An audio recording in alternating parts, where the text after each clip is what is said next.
so I'm going to pass it over to Irene Zara, our assistant curator at the museum, and one of the curators for the Paper Routes Women to Watch 2020 exhibition. Hi, Irene. Carolyn, you hear me okay? Yes. Yes, thank you. Thanks so much for that. And hello, everyone. Again, just to reintroduce myself, my name is Irene Zara, and I'm the assistant curator at the National Museum of Women in the Arts in Washington, D.C., and one of the co-curators for Paper Routes Women to Watch 2020, along with my colleague, associate curator, Ginny Trainer. Most of you by now know our exhibition series, Women to Watch, whether you have been long time affiliated with the museum and our initiative, or you've been attending these studio tours. But I do know there are lots of new attendees here on this talk. So for those of you who may be unfamiliar with it, Women to Watch is a wonderful collaboration that we do with our national and international outreach committees, like our committee in Chile. These committees carry forth our mission to champion women through the arts in their particular region. And for the Women to Watch exhibition series, they work with curators from their region to find artists working in a particular theme that we have chosen. So for 2020, Jimmy and I have chosen to look at artists working in paper. So not just using paper as a support or backing for works of art, but making art out of paper. And we have been so pleasantly surprised by all the nominations across the board. We have 22 committees participating, so we have 22 artists. We've chosen one artist from each region. And it is the largest Women to Watch yet. This is our 6th Women to Watch exhibition, and it's our most ambitious one. And so we're super excited for it to open in just a couple of weeks on October 8th.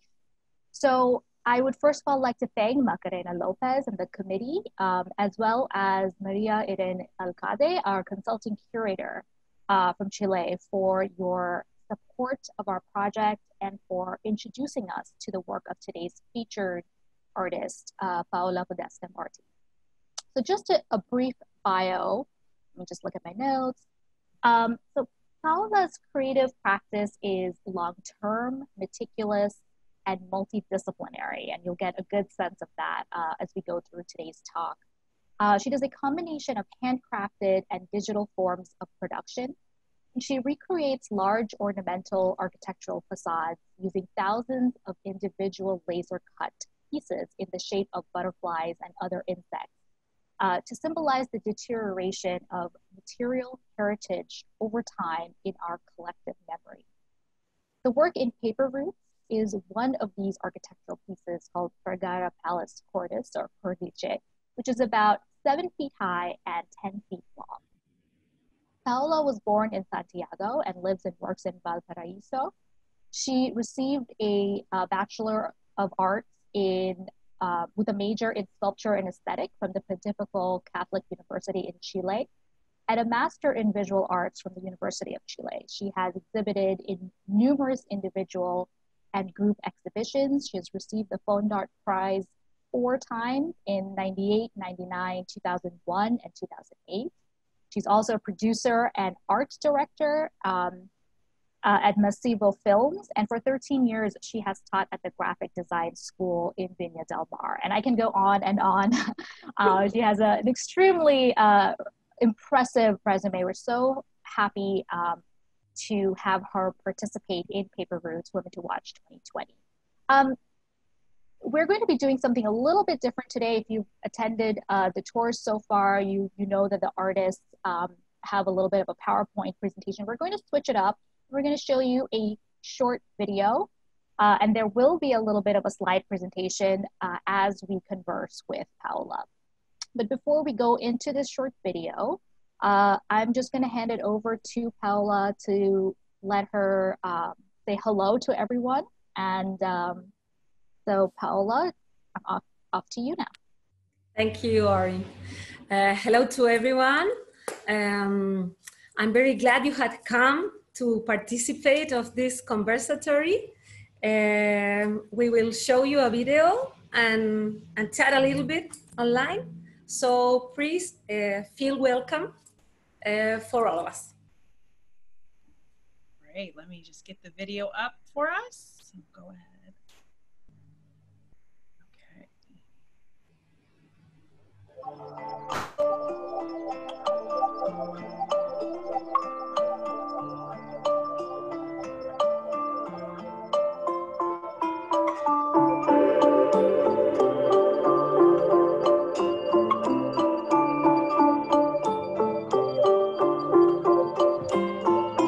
My name is Paola Podestá Martí.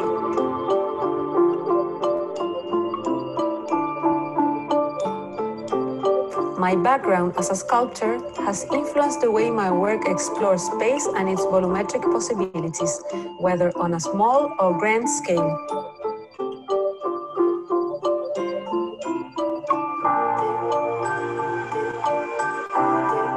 In the series Entropy and Ornament, I want to elicit a reflection on material heritage, given that in my young country there isn't much of a sense of collective memory, historical, social, or emotional.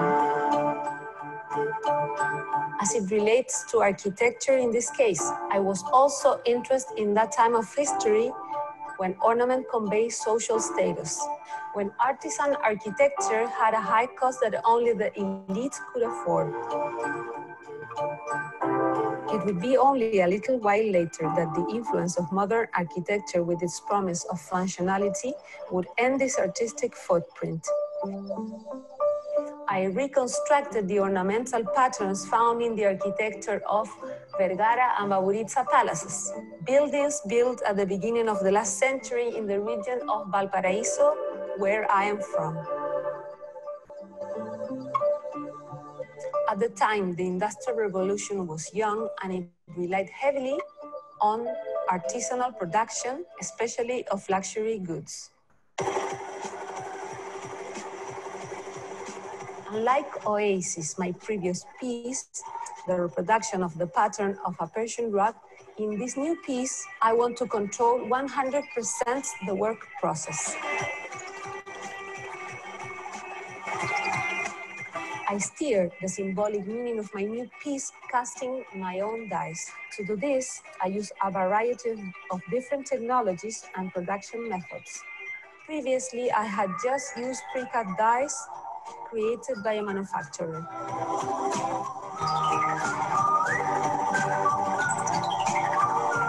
In Vergara Palace cornice, I reinvented the way ornaments were designed.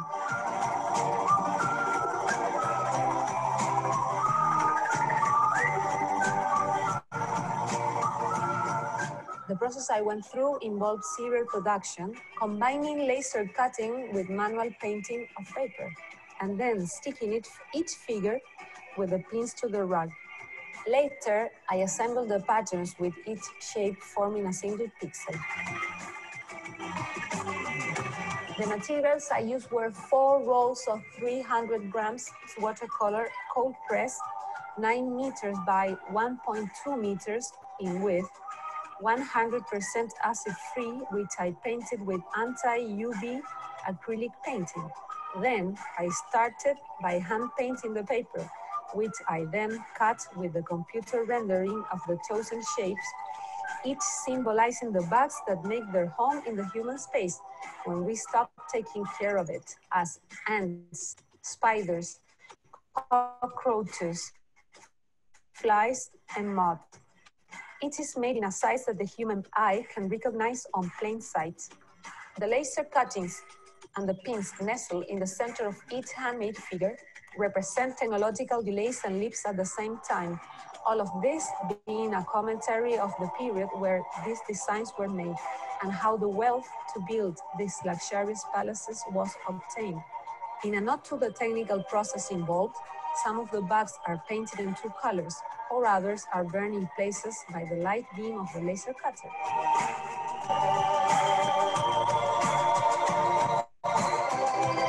I expose the paradox between the palace's solid permanence and its ornamental luxury. which I built using the most fragile and frugal material, paper. In other words, the ephemeral condition of wealth.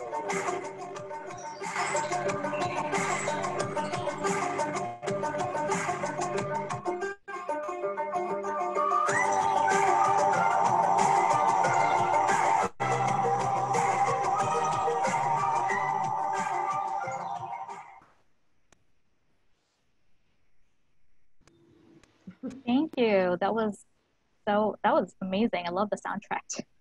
That was such a great video thing, and I think it gave such a great overview of your process, and also kind of a focused look at the individual components of the work that you may not necessarily get when you're standing far away. So I do want to start off with some couple of general questions about your practice overall, and I wanted to ask you how you became interested in paper. As I mentioned in your bio, you have a background in sculpture, and you're obviously very interested in architecture. So how did you become interested in paper as a medium through which to express your creative, interest? Yeah. Mainly for two reasons, and both are practical. The first is getting my work to weigh less, and the second was because I was studying an art master's degree in Santiago, and I used to travel there twice a week, wasting more or less 6 hours a day just moving around. So I thought of making a modular work with a friendly process, which allowed me to disconnect and simply get to work knowing what to do, not to start thinking, where did I leave it? Where shall I start today? Kind of a thing that I can plug in every time I needed to work. Yeah, Carolyn, as we're talking, I think it would be a good idea to have the PowerPoint up, just so people can see the works as we're talking. Yeah. I need to ask you, I want to show you, but when you ask me, maybe some projects, if I am allowed to share screen. Sure. But whenever you feel like it, yeah. Yeah, it's whatever you feel like. If you want to share your screen, I will tell you, please. Okay. Okay. I just wanted to have people see the images again as we were talking about it, and so if you could go back to Carolyn, if you could share screen, yeah, just so we can have that up. Yeah, I mean, definitely the lightness of paper is such an advantage of the material, right? It's, of course, it can be dense and it can be hefty, but it's also so light and durable and malleable enough for you to be able to do what you want with it creatively.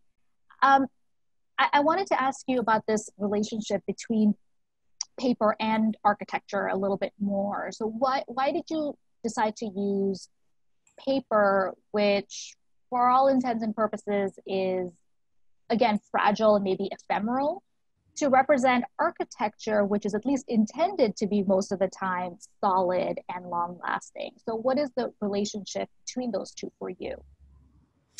That's because in Chile, we don't have the culture of preserving our material heritage. And I thought by using paper to represent the architectural ornaments, what occurs in Chile is expressed, because the authorities here do not take on the responsibility of preserving this heritage and place it right in the hands of real estate and construction companies, who usually demolish the old houses and buildings and that are replaced with modern towers that they only cause a lot of problems to the urban design of the cities. So it's kind of a huge mistake. So I want to put to the people and to the authorities, put the eye on keeping and preserving something that is so important for us, that is our material memory too.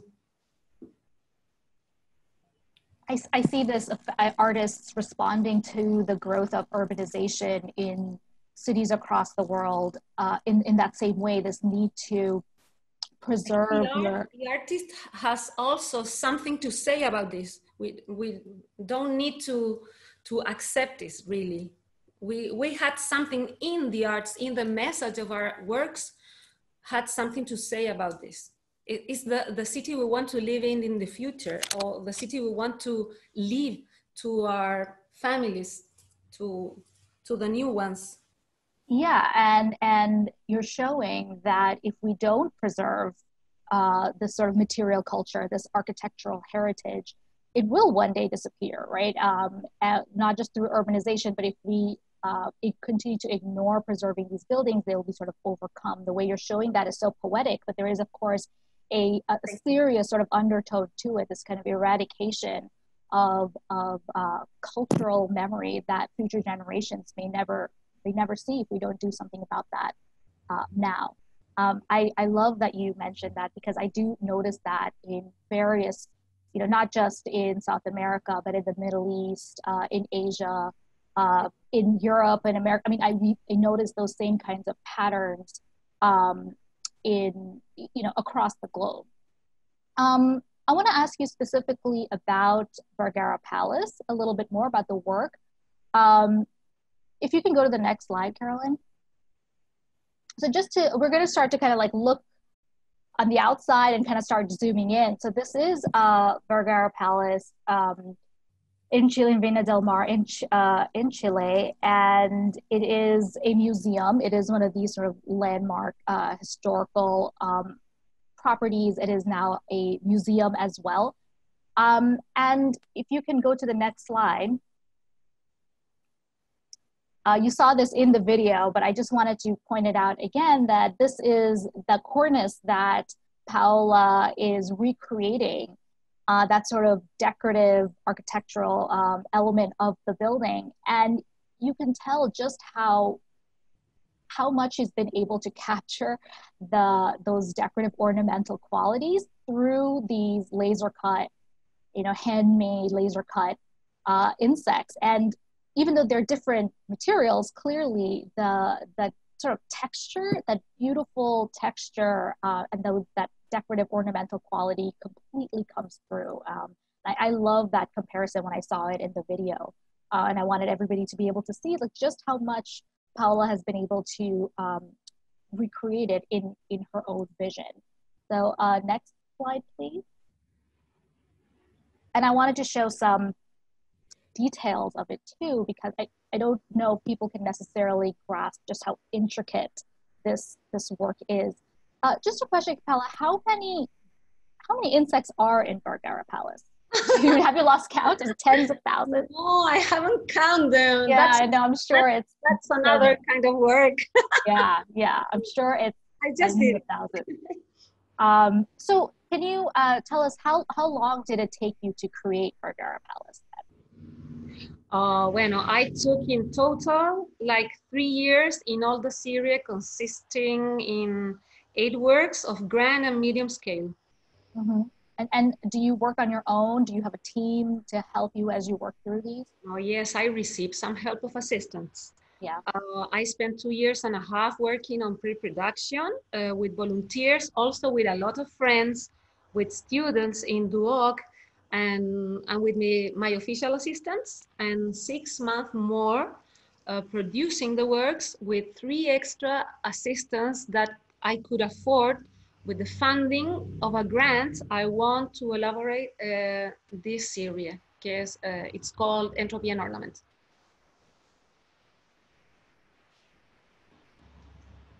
So in total, 3 years, and with a lot of help. Really. And that was around 2010 that you were working on that exhibition, right? Yes. Okay, it was a long-lasting work. Well, always my projects are very, very large, very long-lasting.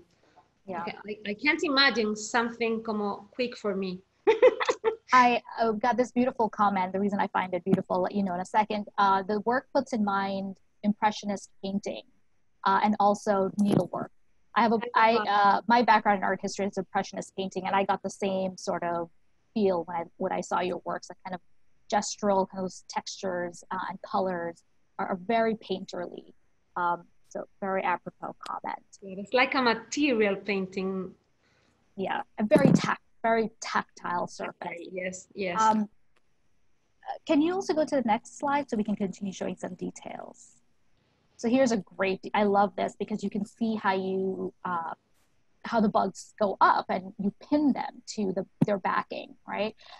Can you elaborate a little bit more on the way you combine technology and traditional craft methods, and is there a particular computer software program that you prefer, or what tools do you use? You talk a little bit about that in the video, but you talk about that a little bit more? Okay. It's kind of a contradiction, but I feel that is something that makes the project a little bit more tactile. For example, is that I work, that I'm very analogic for my processes, but I love working on the computer, in the computer assisted programs too. So I work with my assistant for that. And what I usually do is that I draw my sketches and he transformed them into digital. And we used to work with Illustrator. That is a program that allows you to draw in the computer, to do a digital drawing in the end. That's it. Mm-hmm.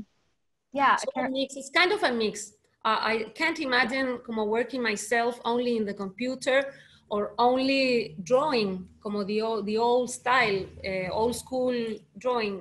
It's kind of a mixture. I feel comfortable with that, with both parts.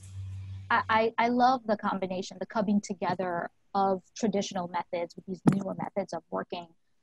You know, one of the things that we were looking at in this exhibition is that paper art has gone back centuries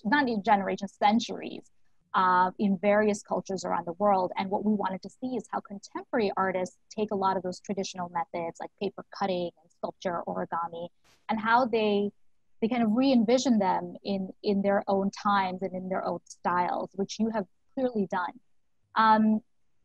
Just to kind of show some more images of your process. So here's looking at it in very close detail of these individual bugs and insects. I love the variations between them. I see some sort of like glittery, some burnt looking elements. I love the various appearances that you've given. They're not so uniform. Next slide, please. I wanted to leave a little testimony of the little parts burned by the beam of the laser cutter, and I left them as a testimony of that part of the process. Not kind of an industrial work, just to show up how the analogic part is important for the process too. Yeah, and if you keep going, Carolyn, so I just wanted to show a lot of artists have used watercolor paper for their work in the show, and you do that same. You use watercolor paper, and then you put these pigments that have UV properties, right? So to kind of protect it from fading when it's exposed to the light. Next slide. And then here you are kind of painting. So some of the colors that peek through in the back of the Vergara Palace work, you can see Paola painting that, and then combining painting, which is a traditional method, with the next slide. So here you have the kind of laser cut that you're doing, and that's sort of leaving some of those burnt elements that you just mentioned. And I love that you can see all of the insects that we just saw a little while ago, but you can see those the forms, the shapes that you're looking at that the laser is cutting, all the individual insect bugs. What's on the next slide? Can you remind me? Okay, yeah, so this is where I was like, how many bugs are there? Because you have boxes and boxes of these insects, right? And then you kind of pin them up on these, if you look at the top right, these little modules, what you call them, these sort of little square backings, and then we assemble them on the walls, almost like a puzzle, right? Like they match seamlessly next to one another.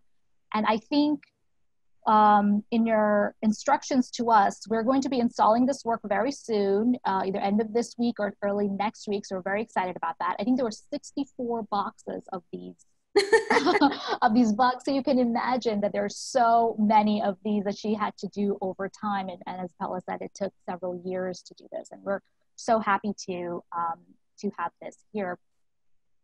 I wanted to now kind of move on to, because this was in 2010, I wanted to ask you what your current projects are. What have you, and how has your practice sort of changed over time? Mm-hmm. I will need to share the screen if sure, you allow me to. Yeah, es que my approach to art has changed, of course, over the years, but it has not changed too much in the topics I'm interested in. I think I feel the same passion for the same things, but what I have changed is I have researched for new medias to work with, so I can continue being passionate about doing art. I try to explore interdisciplinary medias, and what I will share screen. Wait for me a little bit. I will show you the project I've been working the last 6 years.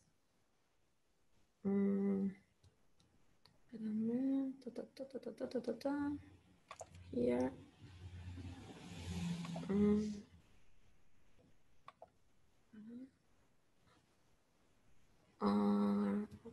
Here, I see. This is Suculento.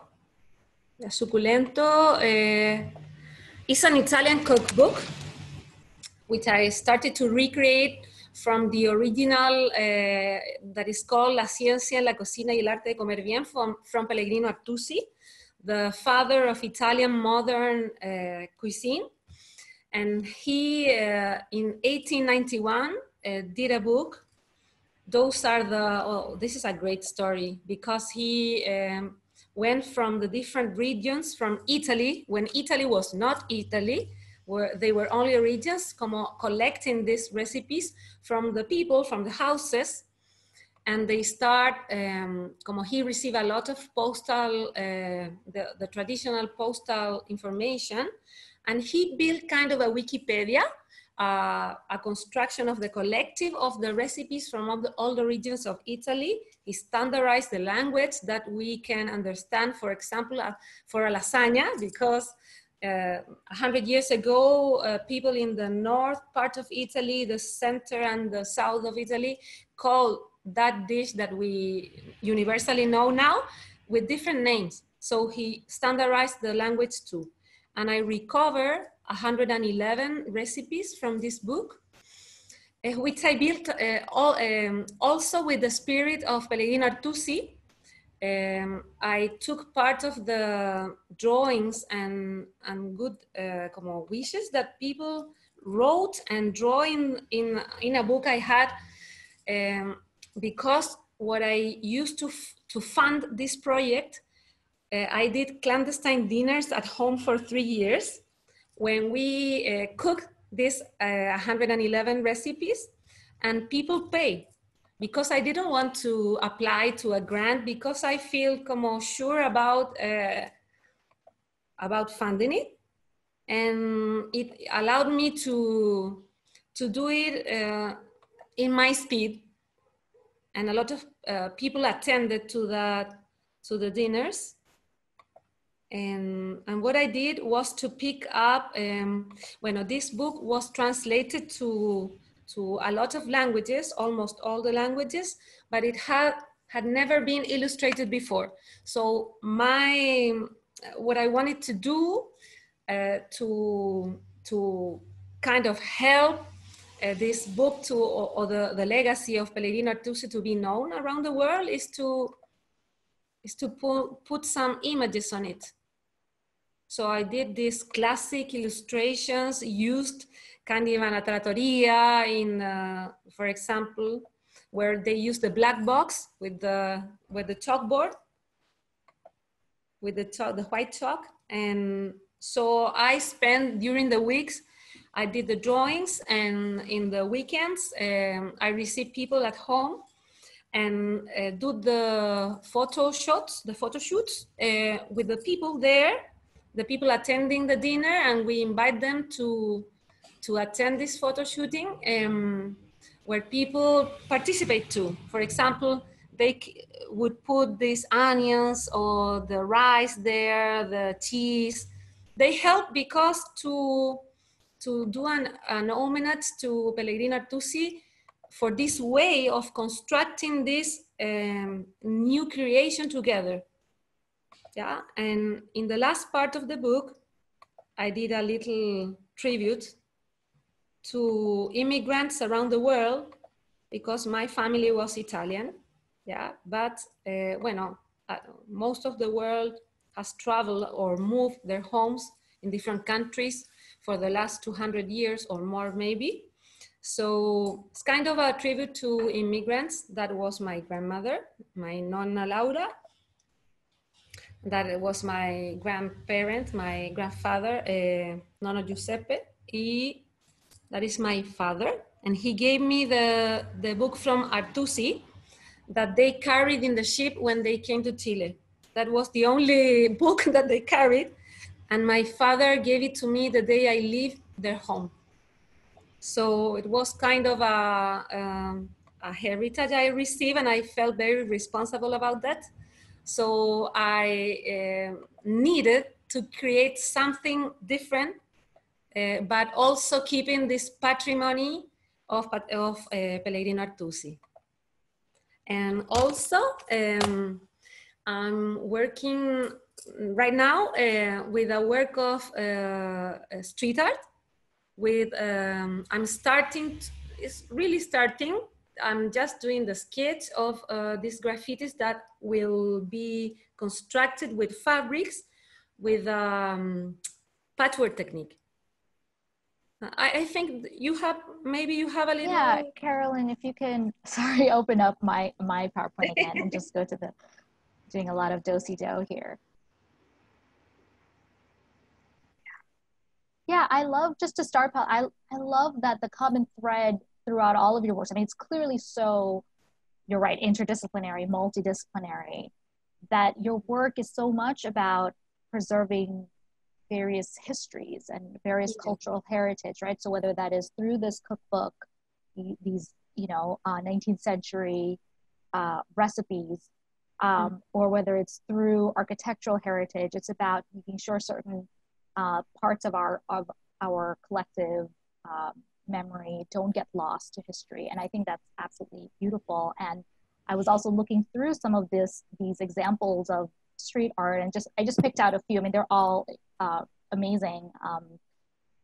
I really love women and evolution. Yes, I love that. That's obviously at NMWA, we care deeply about those kinds of issues. And I believe you said there was a tribute to the feminine and her tireless desire for visibility, which I thought was just a wonderful way to word it.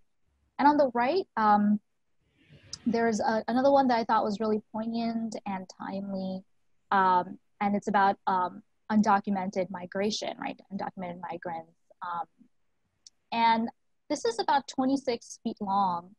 And I thought that was really moving in a way, and because in my mind, I think of images of long lines of people migrating from one place to another, or even if it's not physically moving, but being in sort of bureaucratic lines, waiting for, some kind of answer from a particular government, from this government or that government, about what their fate is going to be, where they're going to live, are they going to be accepted into this country or not? So this constant waiting, this long line of waiting. And I thought, just seeing how physically long that was, 26 feet long. Yeah, it just kind of brought to mind that idea of these people, and in their desire and their need for survival, just waiting and waiting for something, for an answer, for some kind of resolution. I thought it was really poignant. And of course, there's another one that you did that was about, it's called fracking. So that's pretty self-explanatory. You're looking at man-made environmental disasters. So you're clearly really invested in the social conditions of the world we live in today, based on everything you've said and your recent work. So I just want to, the last question I want to ask you, Paola, is how has the pandemic affected you and your practice? So the biggest social condition that anyone is going through right now, how has this sort of affected your thinking about your art? That's a tricky question. Well, of course, it has impacted all of us and impacted my work too. But I feel it's too soon to understand what the changes are with the pandemic. I've been really trying to focus in surviving, in understanding, and also remembering, because I feel this is very, there's a before and an after with this pandemic. O sea, it's very definitive. And I'm finishing my current projects right now. I've done a couple of works too, kind of trying to think or not overthinking. I started a urban garden in the building's terrace. Also, I'm applying to some grants, and of course, I cook a lot. In Chile, just before the pandemic started, we had the social outbreak, so we paralyzed 5 months before the world did. And here's a lot to observe, to assimilate, and trying to understand. And I also feel very nostalgic to be on the street with people. And I think maybe that's the reason why I have started this street art project, because I want to be in the street. Bueno, here we have lived the quarantine for 5 months, so it's a lot. O sea, I've been at home for the last 10 months. Kind of life has changed a lot this last time. Yeah, we've all been sort of having these discussions about how, yeah, I have just gone back to work after 6 months. Carolyn and I haven't seen each other in person in half a year. I mean, it's been just, you know, everything has changed. Everything is different. But I will say, we've said this so many times throughout these tours. I mean, really focusing on this exhibition, on this project, the way you have been working on your projects has been sort of our saving grace. Really talking to artists and going and looking at these beautiful works of art has brought us, those of us who are working on this exhibition, so much joy in a very sort of dark and troubling time. So it's been nice to be able to focus on Women to Watch. Do you have anything else to add? Something? No, I feel that the message for me in this time, it is the importance of the collective over the individual. O sea, that's for me is the big message. The importance of the collective. We have, for so much years, we have been so, or think so and act so individually, that now we need to understand that the road is other one. There are more possibilities. Yeah, absolutely. And there is no other time than now than to prove how interdependent we are on each other, right? How our actions, my actions will affect you, your actions will affect me, and how we all need to look out for one another. You're absolutely right. This is a moment where we all sort of collectively have to think about how to progress and move forward.